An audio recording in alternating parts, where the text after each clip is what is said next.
25th episode in our cigar review series at the Dr. Joe Show.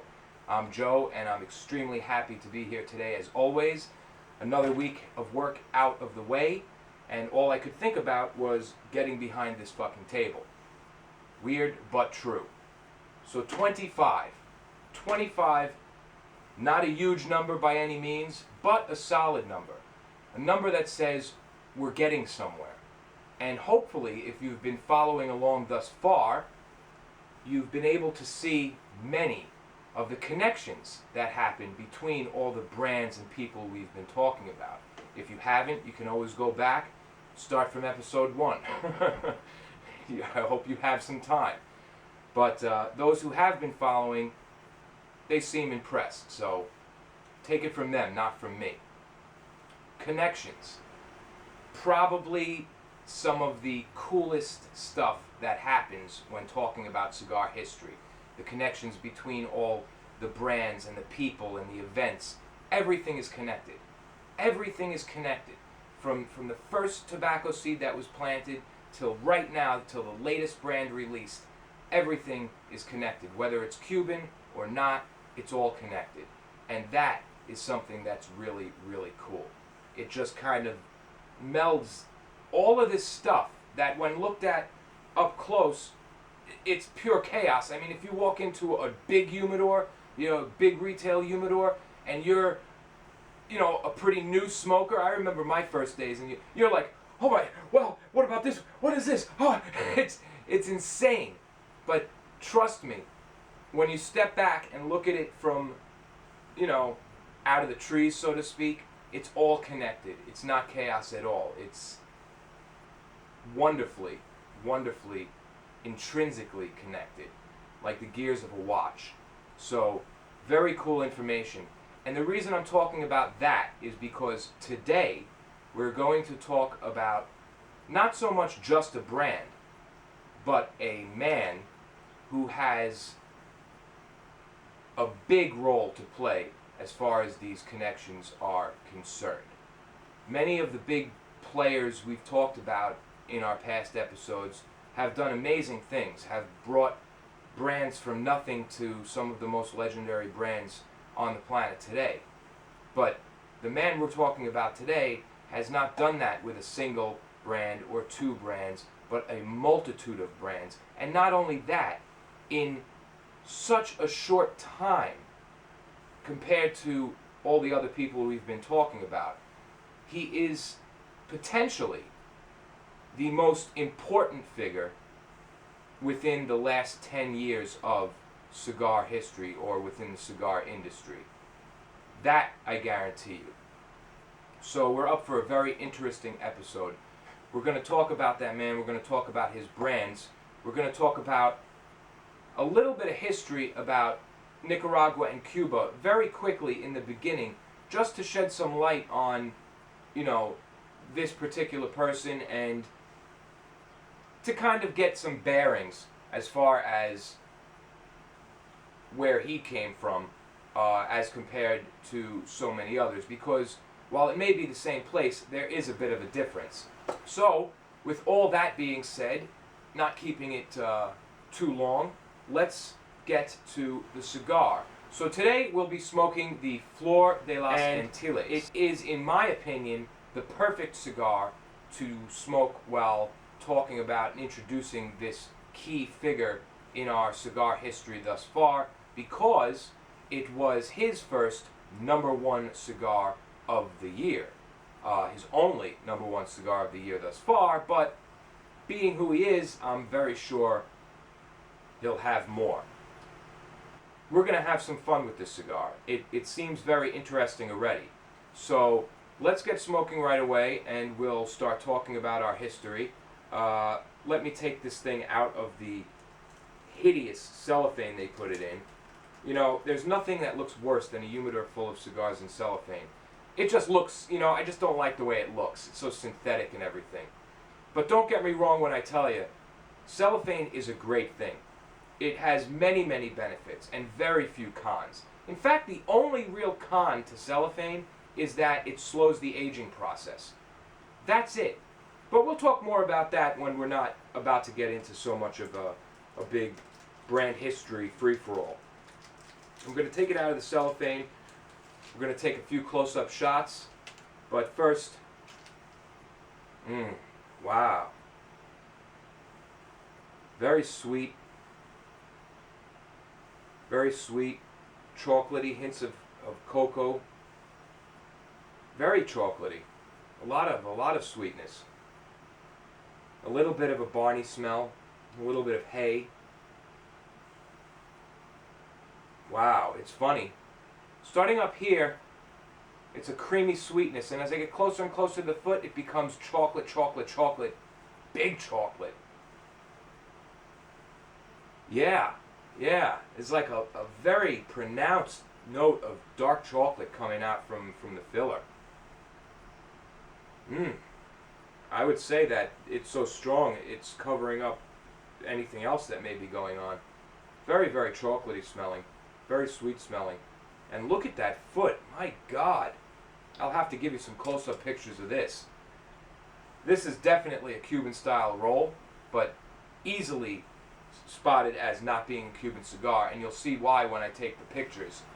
Alright, so let's get to it. I present to you the Flor de las Antillas.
Whoa, jeez, man.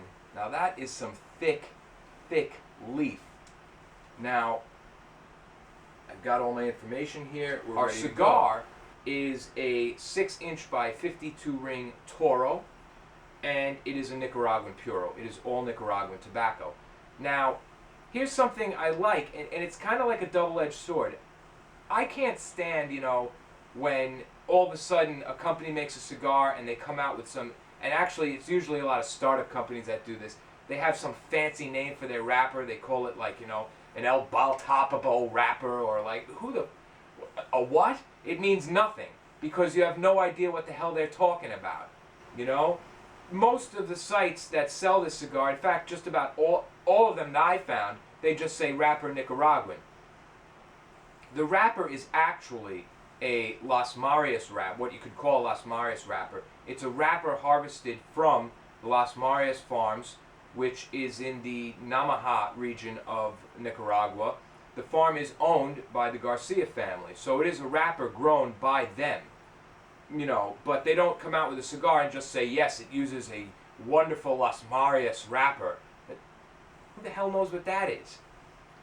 So I like the fact that they don't do that. However, I think sites selling the cigar should be a little more thorough and give us more information about what... There's so many Nicaraguan cigars. At this point, just saying filler, wrapper Nicaragua, filler Nicaragua, binder it's just not enough. You got to tell us exactly what we're smoking here. So somewhere in the middle of just coming out and saying Las Marias wrapper without telling us anything, and at the low end of saying Nicaragua. Somewhere in the middle of that would be great, folks. So, that being said, we're going to get into it. And before we talk about this cigar and the brand and the man behind all of it, we're going to talk a little bit about how Nicaraguan cigars came to be. A little Nicaraguan history to set the stage. All right? And of course, that all begins with the Cuban embargo, as does the history of most other cigars. Here we go.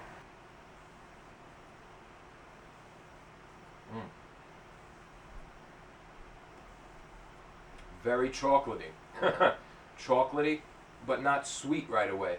A bit sour. Very subtle salt on the pre-draw there. It's just a lot of cocoa, really. Oh, there comes some spice. Some nice spice, some peppery spice. Mainly, I would say cocoa and pepper.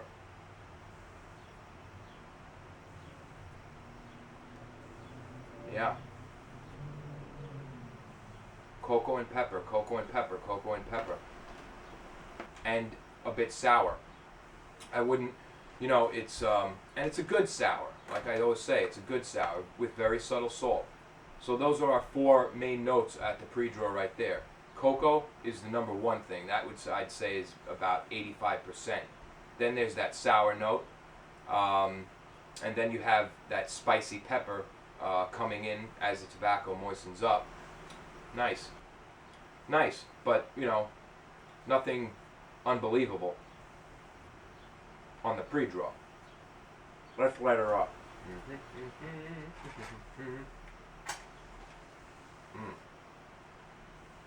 This is some thick tobacco. I wonder if I can roast it enough with this one match. Of course I can.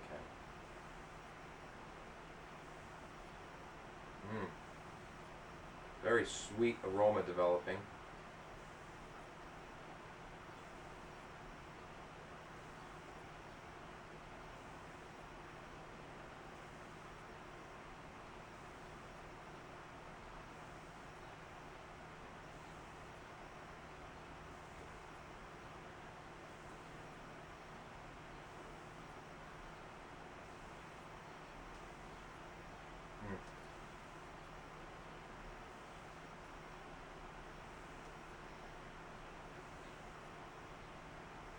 What a draw.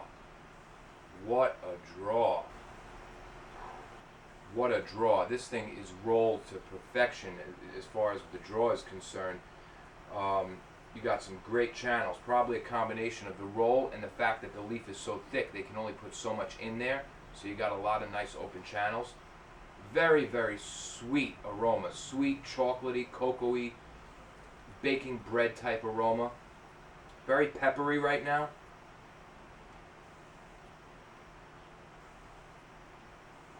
Loads of smoke. Loads of smoke. Now I'm smelling some wood. A bit of wood in the aroma there. But not cedar. Oh, that's sweet too. Oh, that's great. What a smell. What an aroma.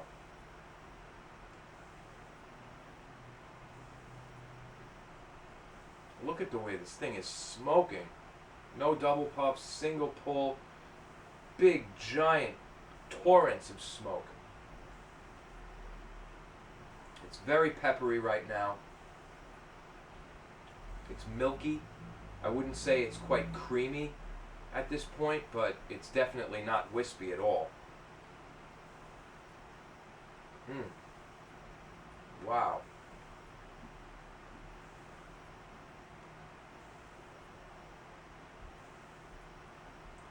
Very spicy right now, very peppery.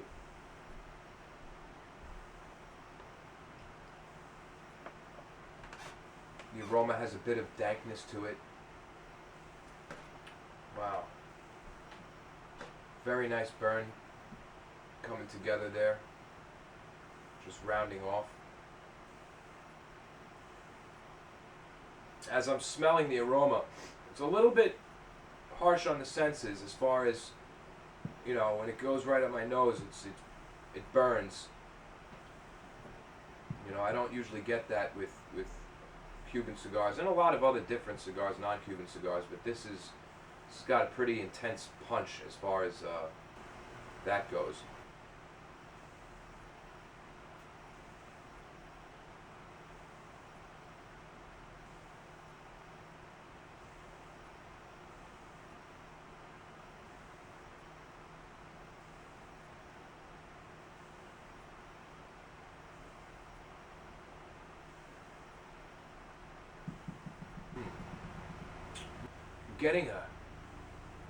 Getting like some black cherry through the nose.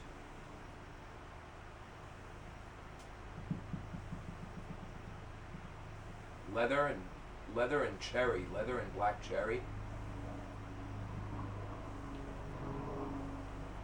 Interesting. Very interesting. And like I just said, it's a little harsh, but I can put it through the nose no problem.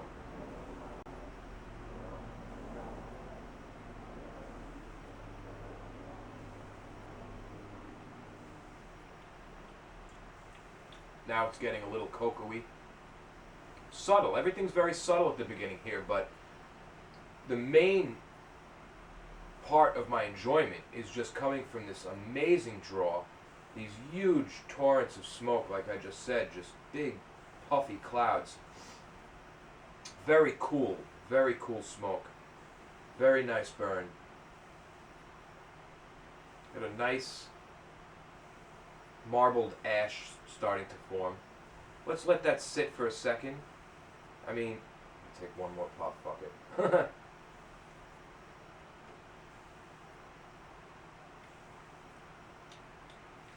Cocoa-y, a bit leathery. Not as sweet as it smelled right now, but nice. Okay, so Nicaragua. I tell you, this thing has a beautiful aroma. It's very peppery. The Cuban embargo happened approximately, 1962. There were different phases to it where, it was strongest, and then permanent, no imports, no exports, period, except for, medical goods and stuff, but that all had to be via authorization. 1962 is when it all started.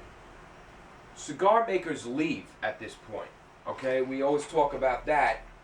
Tons of these cigar makers leave.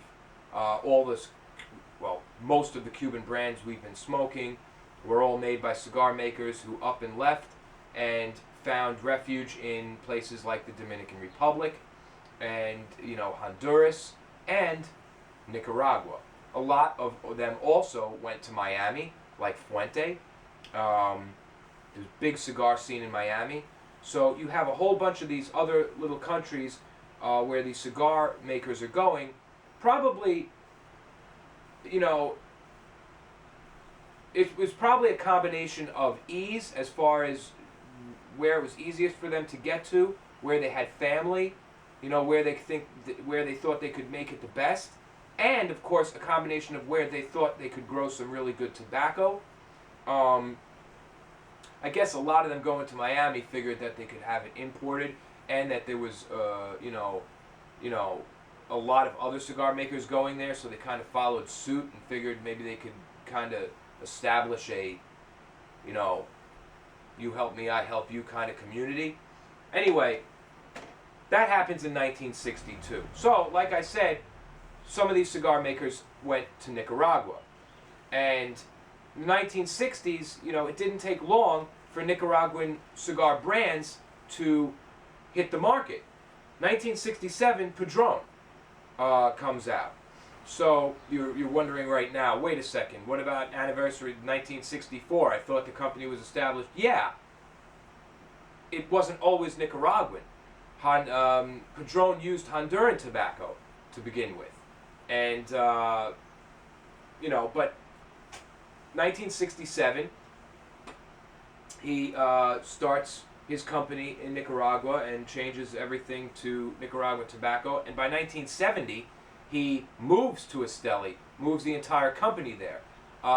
Before that, he was in Miami. So here's an example of kind of what Fuente did, but much earlier. He didn't stick around in Miami very long. He decided to go right over to Esteli and set up base. Now, we all remember what happened with Fuente. He went to Nicaragua looking to make cigars there too. But I also wanted to, before I get to that, I also wanted to mention 1968, Joya de Nicaragua opens up. And Joya de Nicaragua was back then, I want to say one of, but it was probably the most famous Nicaraguan cigar in the world. Very, very highly sought after Nicaraguan cigar. It was started by Juan Francisco Romero and Simon Camacho. Sound familiar? It should. Camacho Cigars. This is what I'm talking about when we talk connections. Everything's connected. Simon Camacho helped start Joya de Nicaragua in Nicaragua. Pretty cool, huh? And these were very good times for Nicaraguan cigars. Things were really starting to come along. A lot of people were recognizing Nicaraguan cigars as being very, very good, possibly just as good as Cuban cigars. And these good times lasted through the 70s until 1979, when rebellion happened and the Sandinistas took over. There's that word again, Sandinistas. Yes, this rebellion army force, forcing a lot of cigar makers to leave their businesses and flee, burning down factories, destroying businesses, farms, plantations, etc. Fuente was one of those who had to go. Well, maybe he didn't have to, but he decided to get the hell out of there. Padron, on the other hand, actually went and talked to the fucking guys and ended up staying. Somehow, he got them to, leave him alone. Who knows how, but he did. To me, the Sandinistas aren't, a group of guys that you go up to and say, hey, I have my business here. Could you please leave me alone? I think he must have given him something. I don't know. But anyway, 1979, the Sandinistas happen. And because of that, something happens that then affects even the farmers who stayed, like Padron. This is a fact that many people often forget because they're so focused or fixated on the Cuban embargo. In 1985, there was a Nicaraguan embargo pushed forward by then President Ronald Reagan. This Nicaraguan tobacco embargo was not just some little fling. It lasted for 5 years and was actually extended by President Bush Sr. until 1990. Yes, 1990, March 1990. So from 1985 till 1990, no Nicaraguan cigars were allowed in the United States. That's something. That was a bad time for cigars.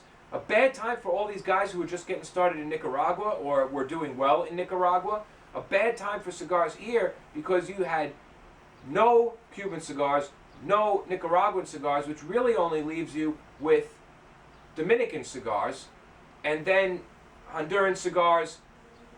At that time, we'll look at that later, cigars coming from Jamaica, all sorts of different little experimental projects.